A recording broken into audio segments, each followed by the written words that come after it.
so the blog ended up actually being a key thing for me, because I actually wrote this post that I thought would be a farewell post, where I was saying, this isn't working. I don't see any agreement among Christians. And I also pointed out to them, this system that you're telling me, or my readers weren't telling me, but I had just sort of absorbed from cultural osmosis, this system requires the printing press.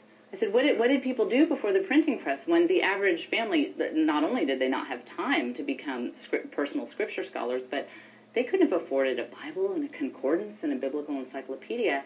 And so I wrote a post saying, I thought I had experienced something with, when I first asked that what if question. I thought, I sensed that there was something real about this Jesus person, but this is not checking out. I don't see a divinely inspired religion here. And that's when, my readers had kind of been holding back because they didn't want to push me, and that's when someone was like, okay, we got to lay it out. What you're looking for is the Catholic Church. And so they told me this idea that, what if just how God used imperfect people, he inspired them to write perfect doctrine in the scriptures, what if he didn't stop doing that? What if he kept doing that and gave us a living church that can speak to all people in all places in all times?